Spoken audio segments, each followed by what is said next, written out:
సాంఖ్యక శాస్త్రం స్టాటిస్టిక్స్కి సంబంధించిన ఈ వీడియోలో రీసెంట్గా జరిగినటువంటి కాంపిటేటివ్ ఎగ్జామినేషన్స్లో అడిగిన కొన్ని క్వశ్చన్స్ని సాల్వ్ చేయబోతున్నాం. అందులో మొదటి క్వశ్చన్ మీరు పరిశీలించినట్లయితే ఇక్కడ కొన్ని అబ్జర్వేషన్స్ ఇచ్చారు. వాటి యొక్క వ్యాప్తి రేంజ్ 39 అని ఇచ్చారు. వ్యాప్తి 39 అయితే ఎక్స్ యొక్క విలువ ఇచ్చినటువంటి ఆప్షన్లలో ఏది కాగలదు అంటున్నారు. Which of the following can be the value of X.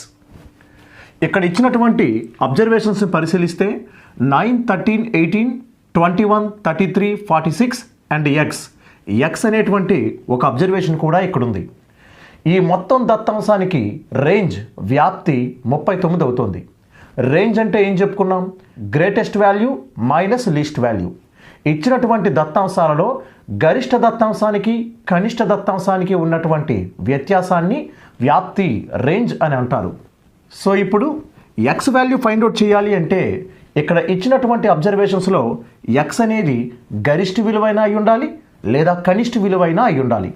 So ఇక్కడ మనకి అవైలబిలిటీగా ఉన్నటువంటి దత్తాంశాలని పరిశీలిస్తే ఇందులో గరిష్టంగా ఉన్నటువంటి విలువ 46, 46. కాబట్టి 46 అనేటువంటి గరిష్ట సంఖ్య నుండి ఎక్స్ అనే ఒక కనిష్ట సంఖ్యను తీసివేత చేస్తే మనకి వ్యాప్తి రేంజ్ అనేది దొరుకుతుంది.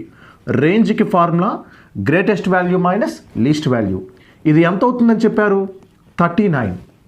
ఇలా ఇచ్చినటువంటి దత్తాంశాల్లో ఎక్స్ అనేది కనిష్ట విలువ అవ్వచ్చు లేదా ఆ ఎక్స్ అనేది గరిష్ట విలువ కూడా అవ్వచ్చు.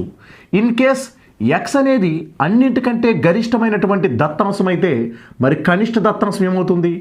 9 అవుతుంది. సో ఎక్స్ మైనస్ 9 గరిష్ట విలువ మైనస్ కనిష్ట విలువ అనేది వ్యాప్తి అవుతుంది, అంటే 39 అవుతుంది. ఇప్పుడు ఈ -9ని అటు పంపించినట్లయితే ఎక్స్ వాల్యూ వస్తుంది.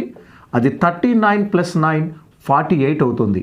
అయితే 48 అనేది ఆప్షన్లలో లేదు కాబట్టి ఎక్స్ అనేది లార్జెస్ట్ వాల్యూ అవ్వడానికి అవకాశం లేదు, గరిష్ట విలువ అవ్వడానికి అవకాశం లేదు. కాబట్టి ఇటువంటి పాసిబిలిటీ మనకి అవైలబుల్ కాకుండా ఉంది. సో మనం ఇక ఎక్స్ని కనిష్ట విలువగా తీసుకుని సాల్వ్ చేద్దాం. ఇప్పుడు 39 ఇక్కడికి ఎక్స్ని అక్కడికి తీసుకువెళ్తే 46 - 39 ఈ మైనస్ ఎక్స్ అక్కడికి వెళ్తే ప్లస్ ఎక్స్ అవుతుంది. 46లో 39 తీసేస్తే 7 అనేది వస్తుంది కాబట్టి ఎక్స్ వాల్యూ అనేది 7 అవుతుంది. సో 7 అనేది ఆప్షన్లో ఉంది కాబట్టి థర్డ్ ఆప్షన్లో ఉన్నటువంటి 7 ఎక్స్ వాల్యూ అవ్వడానికి అవకాశం కలిగి ఉంది. సో మన ఆన్సర్ ఎక్స్ = 7 థర్డ్ ఆప్షన్ అవుతుంది. ఇలా దత్తాంశాలలో ఎక్స్ అనే ఒక దత్తాంశం ఇచ్చి ఆ మొత్తం దత్తాంశాల యొక్క వ్యాప్తి ఇచ్చే సందర్భంలో ఎక్స్ అనేది గరిష్ట విలువైన అవ్వచ్చు, కనిష్ట విలువైన అవ్వచ్చు. ఇన్ కేస్ ఎక్స్ అనేది గరిష్ట విలువ అయితే వాటిలో కనిష్ట విలువ 9 అవుతుంది. సో గరిష్ట విలువ మైనస్ కనిష్ట విలువ వ్యాప్తి అవుతుంది కాబట్టి దాని ఆధారంగా ఎక్స్ అనేది 48 అవ్వాలి. కానీ ఆప్షన్లలో 48 లేదు కాబట్టి ఎక్స్ అనేది గరిష్ట విలువ అవ్వడానికి ఛాన్స్ లేదు. ఇక ఎక్స్ అనేది కనిష్ట విలువ అయ్యుంటే ఇక మిగిలిన వాటిలో గరిష్టమైన విలువ 46 కాబట్టి గరిష్ట విలువ మైనస్ కనిష్ట విలువ వ్యాప్తి రేంజ్ అవుతుంది. సో దీని ఆధారంగా ఎక్స్ = 7 వచ్చింది. ఆ 7 అనేది ఆప్షన్లలో ఉంది కాబట్టి థర్డ్ ఆప్షన్ రైట్ ఆన్సర్ అవుతుంది. నెక్స్ట్ క్వశ్చన్ ఫాలో అవ్వండి. ఈ క్వశ్చన్లో కూడా అబ్జర్వేషన్స్ దత్తాంశాల్లో y అనే ఒక దత్తాంశం ఇచ్చి దాని యొక్క వ్యాప్తి రేంజ్ 34 అని ఇచ్చారు. y విలువ ఏది కాగలదు అని అంటున్నారు. ఇక్కడ ఆప్షన్లలో first option 14, second option 49, third ఆప్షన్లో 14 లేదా 49, లాస్ట్ ఆప్షన్లో y అని ఇచ్చారు. అయితే yకి అవకాశం ఉన్నటువంటి విలువలు ఏవవుతాయి అనేది మనం ఫైండ్ అవుట్ చేయాలి. కొన్ని దత్తాంశాలు ఇచ్చి వాటి యొక్క వ్యాప్తి ఇచ్చే సందర్భంలో ఆ దత్తాంశాల్లో ఉండే y అనేది గరిష్ట విలువైన అవ్వచ్చు లేదా కనిష్ట విలువైన అవ్వచ్చు. సో మనం ముందుగా y అనే దాన్ని గరిష్ట విలువ అనుకుందాం. ఇచ్చినటువంటి అబ్జర్వేషన్స్లో y విలువ గరిష్టమైతే ఇక మిగిలిన వాటిలో 15 అనేది కనిష్టం అవుతుంది. సో గరిష్ట దత్తాంశం మైనస్ కనిష్ట దత్తాంశం = వ్యాప్తి, అది 34 అవుతుంది. సో వ్యాప్తికి formula largest value minus least value. ఇప్పుడు y కావాలంటే ఈ -15 అటు తీసుకువెళ్ళండి. 34 + 15 అవుతుంది = 49 అవుతుంది. ఆప్షన్లలో 49 అనేది ఉంది. అయితే ఇమీడియట్గా దాన్ని మనం ఆన్సర్గా టిక్ పెట్టకూడదు. ఎందుకంటే థర్డ్ ఆప్షన్లో 14 లేదా 49 అని 2 ఆప్షన్లు కలిగి ఉంది. సో మనం మిగిలిన దాన్ని కూడా చెక్ చేయాలి. ఈసారి y అనేది అన్నిటికంటే కనిష్టమైనటువంటి దత్తాంశం అయితే ఇక మిగిలిన వాటిలో గరిష్టమైన దత్తాంశం 48 అవుతుంది. సో గరిష్ట దత్తాంశం మైనస్ కనిష్ట దత్తాంశం ఈజ్ ఈక్వల్ వ్యాప్తి 34 అవుతుంది. 34ని ఇక్కడికి వైని అక్కడికి తీసుకుపోండి. 48 minus 34 is equal plus Y అవుతుంది. 48లో 34ని సబ్ట్రాక్ట్ చేస్తే 14 అనేది వస్తుంది. సో y ఈజ్ ఈక్వల్ 14 అవుతుంది. అది కూడా ఆప్షన్లో ఉంది. సో y వాల్యూ 49 అయినా అవ్వచ్చు లేదా 14 అయినా అవ్వచ్చు, రెండిటికి అవకాశం ఉంది. అటువంటి ఆప్షన్ థర్డ్ ఆప్షన్లో ఉంది. కాబట్టి థర్డ్ ఆప్షన్ అనేది సరైన సమాధానం అవుతుంది. దీని ప్రీవియస్ క్వశ్చన్లో కేవలం ఒకదానికి మాత్రమే సక్సెస్ అయింది, రెండు విధాలుగా సక్సెస్ అవ్వలేదు.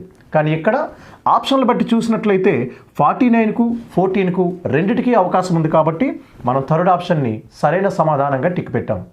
సో కొన్ని అబ్జర్వేషన్స్ ఇచ్చి వాటి యొక్క రేంజ్ ఇచ్చే సందర్భంలో అక్కడ దత్తాంశాల్లో ఉన్నటువంటి చరరాశి వేరియబుల్ ఎక్స్ కానీ వై కానీ ఏది ఉంటే అది గరిష్ట విలువైన అవ్వచ్చు లేదా కనిష్ట విలువైన అవ్వచ్చు. సో రెండు రకాలుగా కూడా మనం చెక్ చేసి సరైనటువంటి సమాధానాన్ని సెలెక్ట్ చేసుకోవాల్సి ఉంటుంది. నెక్స్ట్ క్వశ్చన్, PQRST వీటి యొక్క సగటు యావరేజ్ అనేది 5 అయితే P-5 plus Q-5 plus R-5 plus S-5 plus T-5 ఎంత అవుతుంది? PQRST ఈ 5 చరరాశుల యొక్క సగటు 5 అవుతుంది. మరి చరరాశుల యొక్క సగటు 5 అయితే వాటి యొక్క మొత్తం ఎంత అవుతుంది? సో చరరాశుల యొక్క మొత్తం అంటే రాశుల యొక్క మొత్తం P plus Q plus R plus S plus T మొత్తము ఈజ్ ఈక్వల్ సగటు ఇంటూ రాశుల సంఖ్య. సగటు ఎంత ఇచ్చారు?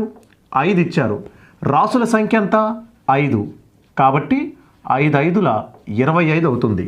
సో దత్తాంశాల యొక్క మొత్తం అంటే రాశుల యొక్క మొత్తం సగటు ఇంటూ రాశుల సంఖ్య ప్రకారం 5 5ల 25 అవుతుంది. మరి మన క్వశ్చన్లో ఏం ఫైండ్ అవుట్ చేయమన్నారు?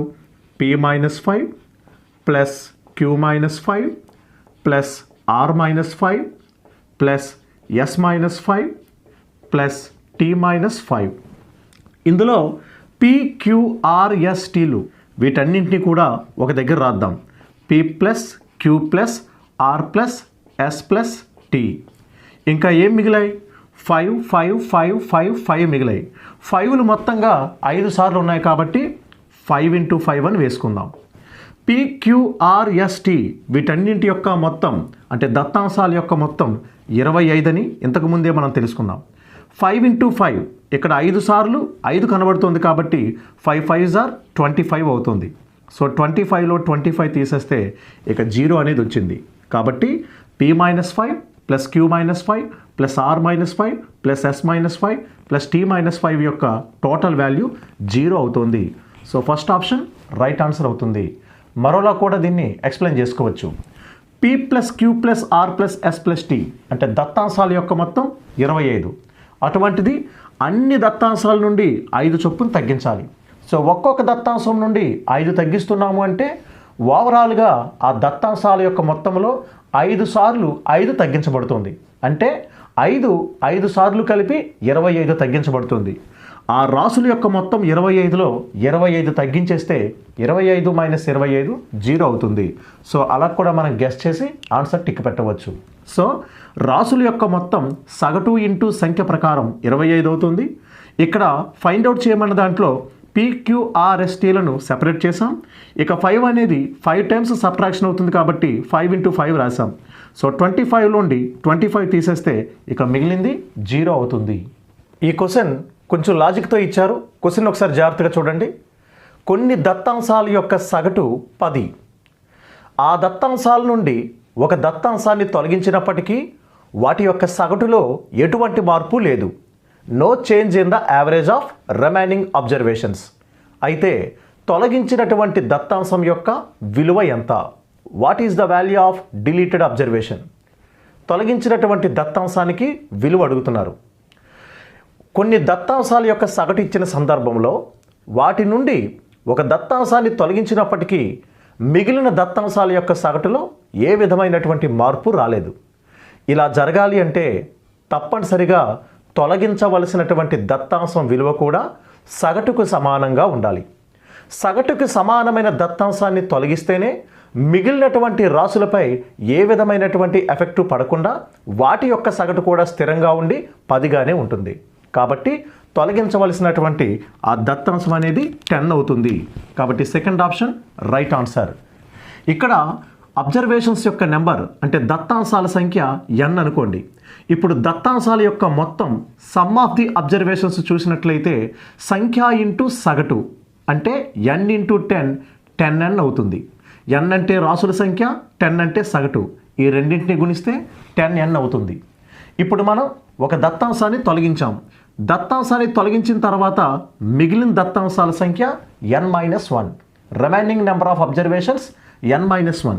ఇప్పుడు వీటి యొక్క సగటు కూడా 10గానే ఉంది, మార్పు కాలేదు.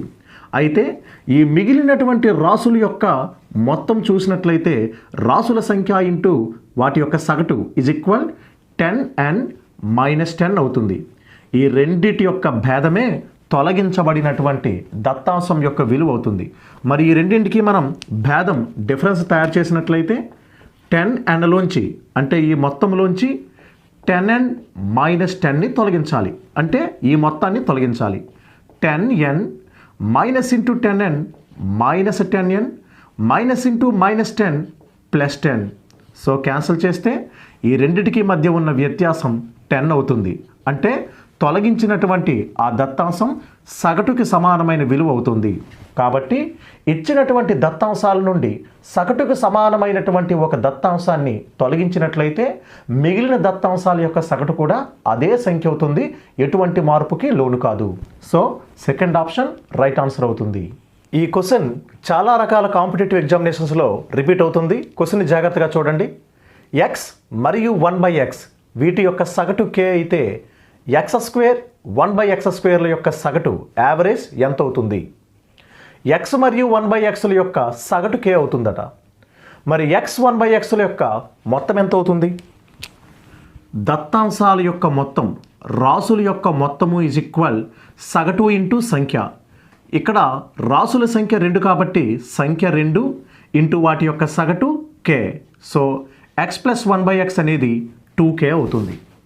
రాసుల యొక్క మొత్తము ఈజ్ ఈక్వల్ రాసుల సంఖ్య ఇంటూ సగటు ప్రకారం రాసుల సంఖ్య 2 సగటు k 2k అయింది. ఆల్రెడీ మనం బీజగణితంలో x + 1/x అనే ఒక మోడల్ తెలుసుకున్నాం. x + 1/x is equal to 2k అయితే x² + 1/x² ఈజ్ ఈక్వల్ ఇక్కడ ఉన్న 2kకి స్క్వేర్ చేసి దాని నుండి 2ని తొలగించాల్సి ఉంటుంది. సో ఇది k అనుకున్నట్లయితే ఇంతకుముందే మనం చెప్పుకున్నామండి, x + 1/x is equal to k అయితే అప్పుడు x² + 1/x² is equal k² - 2 అవుతుంది. ఇక్కడ ఏ నెంబర్ అయితే ఉంటుందో ఆ నెంబర్కి స్క్వేర్ చేయాలి, దాని నుండి 2ని తొలగించాలి. ఇది బీజగణితంలో చెప్పుకున్నాం. అదేవిధంగా ఇక్కడ ఏ నెంబర్ అయితే ఉంటుందో దాన్ని స్క్వేర్ చేయాలి, దాని నుండి 2ని తీసేయాలి. సో 2kకి స్క్వేర్ చేస్తే 4k² అవుతుంది, దాని నుండి 2 తీసేయాలి.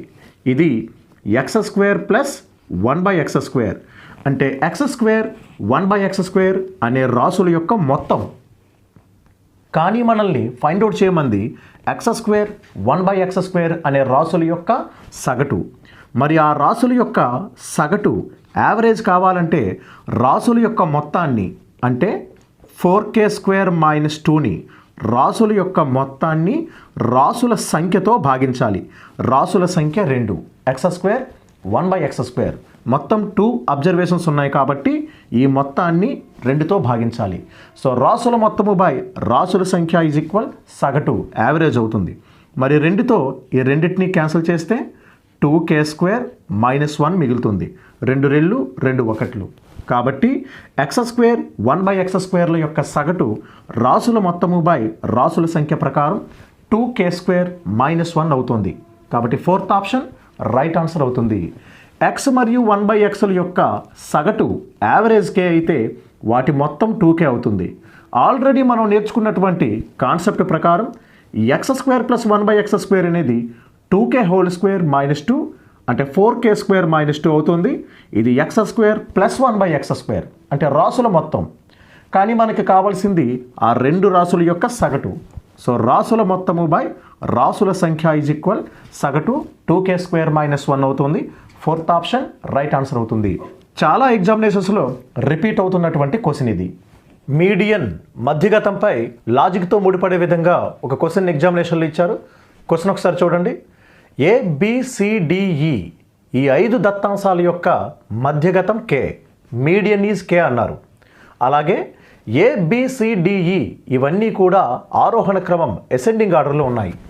A B, B C, C>D, D>E అంటే అన్నీ కూడా ఆరోహణ క్రమంలో ఉన్నాయి.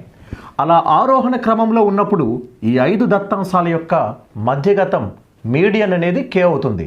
అయితే అటువంటి సందర్భంలో B/2, C/2, D/2 ఈ 3 దత్తాంశాల యొక్క మధ్యగతం ఏదవుతుంది?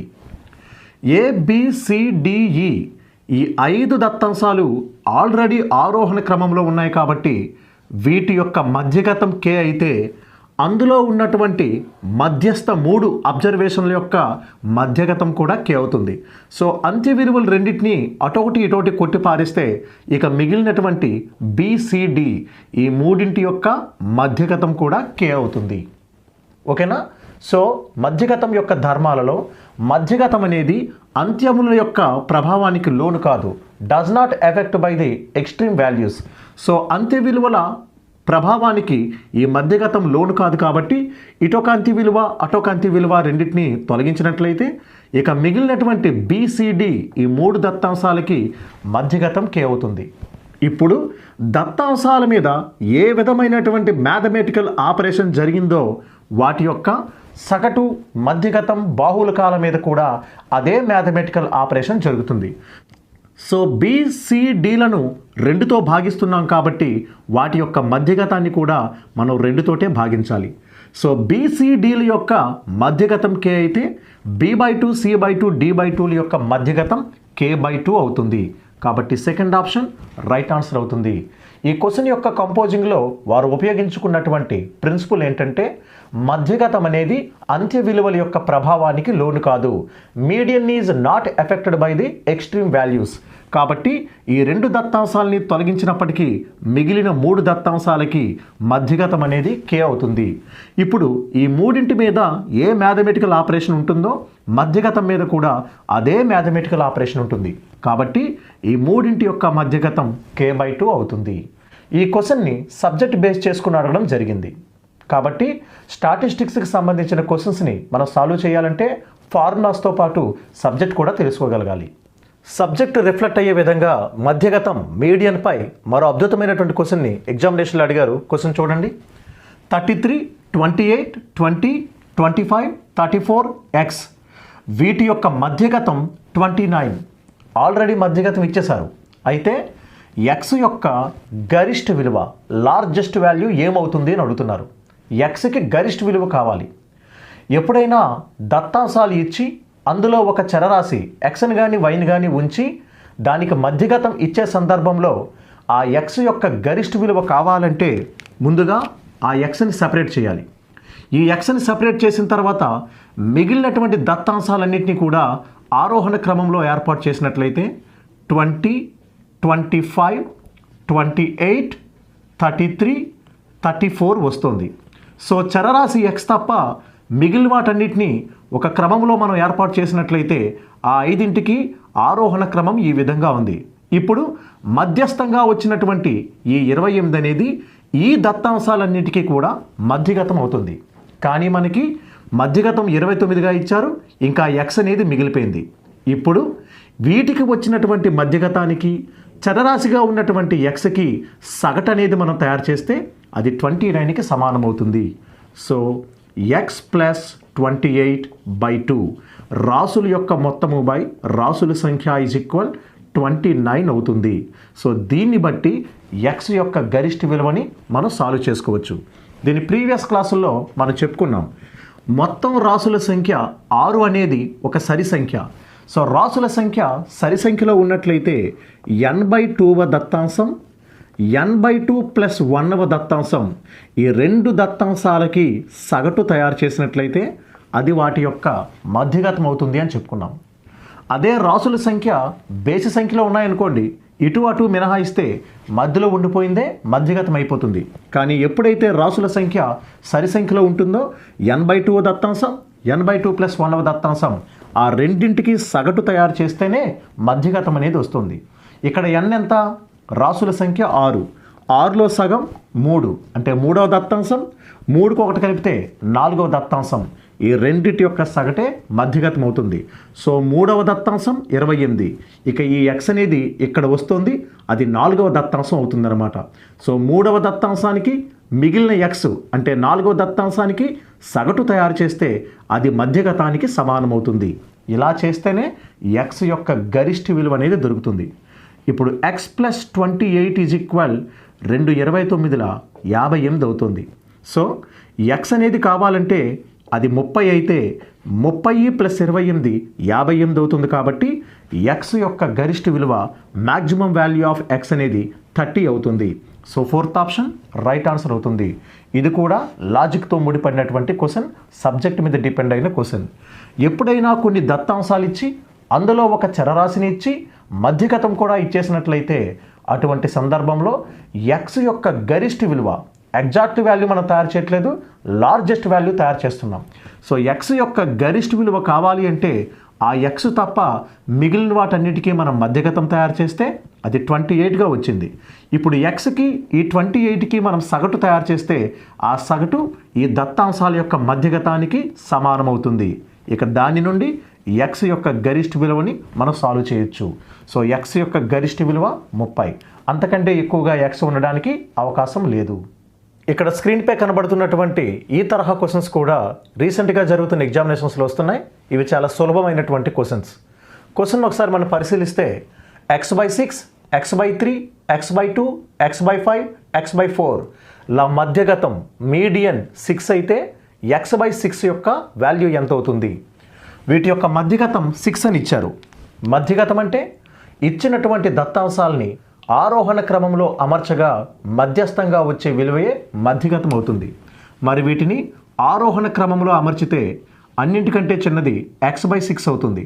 దానికంటే కాస్త పెద్దది x/5, x/4, x/3, x/2. ఇక్కడ x అనేది ఇవ్వలేదు. ఇలా ఈ 5 దత్తాంశాలకి ఆరోహణ క్రమాన్ని మనం తయారు చేస్తే మధ్యస్థంగా వచ్చినటువంటి x/4 అనేది మధ్యగతం అవుతుంది. సో మీడియన్ మధ్యగతం = x/4. అది క్వశ్చన్ ప్రకారం 6 అనేది అవుతుంది. ఇప్పుడు 6ని ఇక్కడికి 4ని అక్కడికి పట్టుకు వెళ్ళండి. x/6 ఈ 4ని అక్కడికి పంపిస్తే 4 అవుతుంది. సో ఈ 6ని ఇక్కడికి 4ని అక్కడికి పంపిస్తే x/6 4 అవుతుంది. మనల్ని కూడా x/6 యొక్క వాల్యూ ఎంత అని అడుగుతున్నారు. కాబట్టి x/6 యొక్క వాల్యూ 4 అవుతుంది. అది థర్డ్ ఆప్షన్లో ఉంది. మరోలా కూడా చేసుకోవచ్చు. x కావాలంటే ఈ రెండింటిని గుణించాలి. 6 × 4 24. మరి x అనేది 24 అయితే మనల్ని ఫైండ్ అవుట్ చేయమంది x/6 అంటే 24/6. మరి క్యాన్సిల్ చేస్తే దాని వాల్యూ 4 అవుతుంది. అది థర్డ్ ఆప్షన్లో ఉంది. సో ఇలాంటి క్వశ్చన్స్ని చాలా సులభంగా సాల్వ్ చేసుకోవచ్చు. మనం ఇంతకుముందు చెప్పుకున్నటువంటి వీడియోల్లో కేంద్రీయ ప్రవృత్తి మాపనాలు సెంట్రల్ టెండెన్సీస్గా అంకగణిత సగటు, మధ్యగతం అండ్ బాహుళకం ఈ మూడింటి గురించి చెప్పుకున్నాం. Mean, median, mode, central tendencies అంటారు వీటిని. ఈ మూడింటి మధ్య ఒక అనుభావిక సంబంధం, ఎంపెరికల్ రిలేషన్ అనేది ఉంది. అనుభావిక సంబంధం అంటే తప్పనిసరిగా జరగాల్సినటువంటి రిలేషన్ కాదు, కానీ ఎక్కువ శాతం క్వశ్చన్లో ఇలాంటి ఒక సందర్భం అనేది సంభవిస్తూ ఉంటుంది.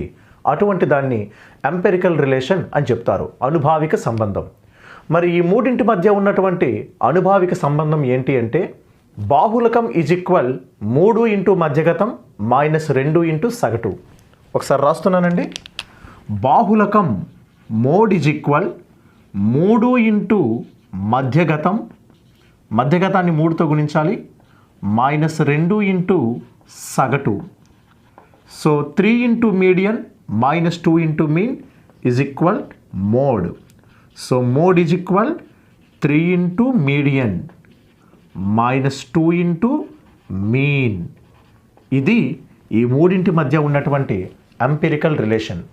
అదే రకంగా సగటు, మధ్యగతం, బాహుళకం ఈ మూడింటిని మనం ఒక దగ్గర రాసుకున్నట్లయితే ఈ మూడింటి మధ్య ఉండేటువంటి రిలేషన్ ఇంకో రకంగా కూడా ఉంటుంది. ఏ విధంగా ఉంటుంది? సగటు మధ్యగతాల మధ్య ఉన్నటువంటి వ్యత్యాసం ఒక భాగంగా ఉంటే మధ్యగతం బాహుళకాల మధ్య ఉన్నటువంటి వ్యత్యాసం 2 భాగాలుగా ఉంటుంది. సో సగటు మధ్యగతాల మధ్య ఒక భాగం వ్యత్యాసం, ఒక భాగం భేదం ఉండే సందర్భంలో మధ్యగతానికి బాహుళకానికి మధ్యన 2 భాగాల వ్యత్యాసం ఉంటుంది.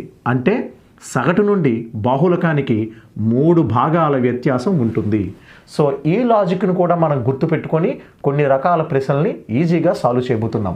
సో సగటు మధ్యగతానికైతే ఒక భాగం, మధ్యగతం బాహుళకానికైతే 2 భాగాలు, సగటు బాహుళకానికైతే 3 భాగాలు. ఇది ఒక రకమైనటువంటి రిలేషన్. అదే మాదిరిగా బాహుళకం ఈజ్ ఈక్వల్ 3 ఇంటూ మధ్యగతం మైనస్ 2 ఇంటూ సగటు.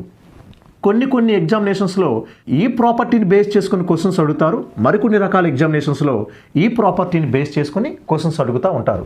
దాన్ని సింప్లిఫై చేస్తే తయారైందే ఈ ప్రాపర్టీ. సో ఈ రెండిట్లో దేని నుంచైనా క్వశ్చన్ అడగవచ్చు. సో ఇప్పుడు మనం ఈ 2 ప్రాపర్టీస్ నుంచి ప్రీవియస్ ఎగ్జామినేషన్లో వచ్చినటువంటి క్వశ్చన్స్ని పరిశీలిద్దాం. స్క్రీన్పై ఎగ్జిబిట్ అయినటువంటి క్వశ్చన్ని మీరు పరిశీలించినట్లయితే, ఒక దత్తాంశానికి మీన్ సగటు 24, మధ్యగతం మీడియన్ 26 అయిన మోడ్ బాహుళకం ఎంత? సో మోడ్ బాహుళకం కావాలంటే ఫార్ములా 3 ఇంటూ మధ్యగతం మైనస్ 2 ఇంటూ సగటు. 3 ఇంటూ మీడియన్ ఎంత ఇచ్చారు? 26 ఇచ్చారు. మైనస్ 2 ఇంటూ మీన్ సగటు ఎంత ఇచ్చారు? 24 ఇచ్చారు. 3 6ల 18, 1 3 2 6కు 1 కలిపితే 7, 2 24 48. సో 78లో 48 తీసేస్తే ఇంకా 30 మిగిలింది. కాబట్టి బాహుళకం విలువ మోడ్ వాల్యూ 30 అవుతుంది. కాబట్టి ఫస్ట్ ఆప్షన్ రైట్ ఆన్సర్ అవుతుంది. సో మధ్యగతం సగటు రెండింటిని ఇచ్చే సందర్భంలో బాహుళకం ఈజ్ ఈక్వల్ 3 ఇంటూ మధ్యగతం మైనస్ 2 ఇంటూ సగటు అనే ఫార్ములా ఉపయోగిస్తే మనకి బాహుళకం విలువ దొరుకుతుంది. అది ఈ క్వశ్చన్కి 30గా వచ్చింది. నెక్స్ట్ క్వశ్చన్ చూడండి. బాహుళకం మరియు మధ్యగతం ఈ రెండిటి మధ్య ఉన్న వ్యత్యాసం 24 అయితే మధ్యగతం మరియు సగటు ఈ రెండిటి మధ్య ఉన్న వ్యత్యాసం ఎంత అవుతుంది? ఈ లాజిక్ని మీరు జాగ్రత్తగా పరిశీలించినట్లయితే, సగటుకి మధ్యగతానికి మధ్య భేదం ఒక భాగం ఉంటే మధ్యగతానికి బాహుళకానికి మధ్య భేదం 2 భాగాలు ఉంటుంది. ఈ క్వశ్చన్లో మోడ్కి మీడియన్కి మధ్య ఉన్నటువంటి డిఫరెన్స్ ఇచ్చారు. అది 2 పార్ట్స్, 2 భాగాలు. సో మోడ్కి మీడియన్కి ఈ రెండిటికి మధ్య ఉన్నటువంటి డిఫరెన్స్ 2 భాగాలు అనేది 24 అయితే ఒక భాగం అనేది 1 పార్ట్ అనేది 12 అవుతుంది. ఆ ఒక్క భాగమే మధ్యగతానికి మరియు సగటు అంటే మీడియన్ మరియు మీన్ల మధ్య ఉన్నటువంటి డిఫరెన్స్ అవుతుంది. కాబట్టి మన క్వశ్చన్కి కావలసినటువంటి సరైన సమాధానం ఫస్ట్ ఆప్షన్ అవుతుంది. బాహుళకానికి మధ్యగతానికి మధ్య ఉన్న భేదం 2 భాగాలు, అది క్వశ్చన్ ప్రకారం 24. మరి 2 భాగాలు 24 అయితే ఒక భాగం 12 అవుతుంది. మరి ఒక భాగం అంటే మధ్యగతానికి మరియు సగటు మీడియన్ అండ్ మీన్ ఈ రెండిటి మధ్య ఉన్న డిఫరెన్స్. సో ఆ డిఫరెన్స్ 12 అవుతుంది. ఫస్ట్ ఆప్షన్ రైట్ ఆన్సర్ అవుతుంది. సో ఈ క్వశ్చన్ని ఈ ప్రిన్సిపల్ని బేస్ చేసుకుని అడగడం జరిగింది. సో ఈ రూల్ మనకి అలవాటు అయిపోయినట్లయితే ఆ క్వశ్చన్ని ఏమాత్రం ప్రయాసపడకుండానే ఈజీగా సాల్వ్ చేయొచ్చు. నెక్స్ట్ క్వశ్చన్ చూడండి. ఒక దత్తాంశానికి సంబంధించి సగటు మరియు బాహుళకాల మధ్య భేదం 93 అయినా సగటు మరియు మధ్యగతాల మధ్య భేదం ఎంత ఉంటుంది? Difference of mean and mode is 93. Find the difference between mean and median. ఒకసారి ఈ రిలేషన్ మీరు బాగా అబ్జర్వ్ చేసినట్లయితే, సగటుకి మరియు బాహుళకానికి అంటే మీన్కి మోడ్కి ఉన్నటువంటి మొత్తం డిఫరెన్స్ 3 పార్ట్స్ అవుతుంది. సో మీన్ సగటు, మోడ్ బాహుళకం ఈ రెండిటి మధ్య ఉన్నటువంటి మొత్తం డిఫరెన్స్ 1 పార్ట్ ప్లస్ 2 పార్ట్స్ ఓవరాల్గా 3 పార్ట్స్ 3 భాగాలు అవుతుంది. ఆ 3 భాగాలు కలిపి క్వశ్చన్లో ఇచ్చిన 93కి సమానం అవుతుంది. మరి 3 పార్ట్స్ 93 అయితే 1 పార్ట్ ఒక భాగం అనేది ఎంత అవుతుంది? 31. మరి ఒక భాగం అంటే సగటుకు మధ్యగతానికి మధ్య ఉన్న వ్యత్యాసం అంటే మీన్కి మీడియన్కి మధ్య ఉన్నటువంటి డిఫరెన్స్. సో క్వశ్చన్లో మీన్కి మీడియన్కి ఉన్న డిఫరెన్స్ అడిగారు. అది ఒక భాగం ఉంటుంది. అది 31గా వచ్చింది. కాబట్టి థర్డ్ ఆప్షన్ రైట్ ఆన్సర్ అవుతుంది. ప్రీవియస్ క్వశ్చన్, ఈ క్వశ్చన్ ఈ రెండింటిని కూడా ఈ ప్రిన్సిపల్ని బేస్ చేసుకుని అడగడం జరిగింది. కాబట్టి దీన్ని మీరు గుర్తుపెట్టుకుంటే సులభంగా సాల్వ్ చేసేవచ్చు. నెక్స్ట్ క్వశ్చన్ ఫాలో అవ్వండి. బాహుళకం మరియు మధ్యగతముల యొక్క మొత్తం 129. Sum of mode and median is 129. మరియు మధ్యగతం యొక్క విలువ 63 అయినా సగటు ఎంత? Find the value of mean if the median is 63. So మధ్యగతం యొక్క విలువ 63ని ఇచ్చారు, అలాగే బాహుళకం మధ్యగతం రెండింటి యొక్క మొత్తం 129 ఇచ్చారు. ఇందులో మధ్యగతం అనేది 63 అయినట్లయితే ఆటోమేటిక్గా బాహుళకం 66 అనేది అవుతుంది. సో 66 + 63 ఈజ్ ఈక్వల్ 129 అవుతుంది. సో రెండింటి యొక్క మొత్తం 129లో మధ్యగతం మీడియన్ అనేది 63 అయితే బాహుళకం మోడ్ అనేది 66 అవుతుంది. ఇప్పుడు మధ్యగతం బాహుళకం రెండు ఉన్నాయి కాబట్టి ఎంపిరికల్ రిలేషన్ ఆధారంగా, అంటే మనం తెలుసుకున్నటువంటి అనుభావిక సంబంధం ఆధారంగా సగటుని ఫైండ్ అవుట్ చేయొచ్చు. ఫార్ములా ఏంటండి? బాహుళకం ఈజ్ ఈక్వల్ 3 ఇంటూ మధ్యగతం మైనస్ 2 ఇంటూ సగటు. Mode is equal 3 into median minus 2 into mean. బాహుళకం ఎంత ఉంది? 66 ఈజ్ ఈక్వల్ టు 3 ఇంటూ మధ్యగతం మీడియన్ 63 మైనస్ 2 ఇంటూ సగటు. ఈ 2 ఇంటూ సగటుని ఇటు తీసుకురండి. 2 ఇంటూ సగటు అవుతుంది. 3 మూల 9, 3 ఆరుల 18. ఈ 66 ఇటు తీసుకొస్తే మైనస్ 66 అవుతుంది. 2 ఇంటూ సగటు ఈజ్ ఈక్వల్, ఈ రెండింటిని తీసివేత చేస్తే 9లో 6 తీసేస్తే 3, 18లో 6 పోతే 12. ఇక 2తో 123ని భాగించినట్లయితే 123లో సగం 61.5 అవుతుంది. సో సగటు విలువ 61.5 అవుతుంది. అది సెకండ్ ఆప్షన్లో ఉంది కాబట్టి సగటు 61.5. నెక్స్ట్ క్వశ్చన్, కొన్ని దత్తాంశాలకి బాహుళకం మరియు మధ్యగతాల యొక్క నిష్పత్తి 9:7గా ఉంది. So mode is to median is 9:7 అయినా మీన్ అండ్ మోడ్ సగటు మరియు బాహుళకాల యొక్క నిష్పత్తి ఎంత? ఈ క్వశ్చన్లో మోడ్ బాహుళకం అనేది 9 భాగాలు, మీడియన్ మధ్యగతం అనేది 7 భాగాలుగా ఉంది. మనం తెలుసుకున్నటువంటి ఎంపిరికల్ రిలేషన్ ఏంటి? బాహుళకం ఈజ్ ఈక్వల్ 3 ఇంటూ మధ్యగతం మైనస్ 2 ఇంటూ సగటు. Mode is equal 3 into median minus 2 into mean. ఇందులో బాహుళకం అనేది 9 భాగాలుగా ఉంది. 3 ఇంటూ మధ్యగతం అనేది 7 భాగాలుగా ఉంది. మైనస్ 2 ఇంటూ సగటు. ఈ 2 ఇంటూ సగటుని ఇటు తీసుకొస్తే 2 ఇంటూ సగటు అనేది అవుతుంది. ఇక 9ని ఇక్కడికి తీసుకువెళ్తే 3 ఏళ్ల 21, ఈ +9 ఇటు రాగానే -9 అవుతుంది. సో 2 ఇంటూ సగటు ఈజ్ ఈక్వల్ 21లో 9 తీసేస్తే 12 మిగులుతుంది. దీనిని బట్టి సగటు అనేది 6 భాగాలుగా వచ్చింది. మరి మనల్ని క్వశ్చన్లో ఏమడుగుతున్నారు? సగటుకి బాహుళకానికి నిష్పత్తి అడుగుతున్నారు. మీన్కి మోడ్కి రేషియో అడుగుతున్నారు. సగటు అనేది 6 భాగాలుగా ఉంది, బాహుళకం అనేది 9 భాగాలుగా ఉంది. So mean 6 parts, mode 9 parts. ఈ రెండింటిని 3తో డివైడ్ చేస్తే 3 2s are 3 3s are అవుతుంది. కాబట్టి మనకి కావలసినటువంటి సమాధానం 2:3 అవుతుంది. So first option right answer అవుతుంది. సో మోడ్ అనేది 9 పార్ట్స్, మీడియన్ అనేది 7 పార్ట్స్ అయితే దానిని బట్టి మనం మీన్ సగటు అనే దాన్ని తయారు చేసాం, అది 6 పార్ట్స్ అవుతుంది. ఇక సగటుకి బాహుళకానికి మధ్య ఉన్నటువంటి నిష్పత్తి 2:3గా ఉంది. ఇలా బాహుళకం, మధ్యగతం మరియు సగటు ఈ మూడింటి మీద ఉన్నటువంటి రిలేషన్ ఆధారంగా చేసుకొని కూడా డిఫరెంట్ టైప్ ఆఫ్ క్వశ్చన్స్ రీసెంట్గా జరుగుతున్నటువంటి కాంపిటేటివ్ ఎగ్జామినేషన్స్లో వచ్చాయి. సో వీటిని కూడా మనం బాగా పరిశీలించి ఎగ్జామినేషన్స్కి ప్రిపేర్ అవ్వాల్సి ఉంది. ప్రీవియస్ వీడియో క్లాసెస్లో మనం విచలనాలు, డీవియేషన్స్, వాటిలో ఉన్నటువంటి రకాలని పరిశీలించాం. ఇక ఈ వీడియోలో రీసెంట్ ఎగ్జామినేషన్లో వచ్చినటువంటి స్టాటిస్టిక్స్ క్వశ్చన్స్ అన్ని పరిశీలించాం.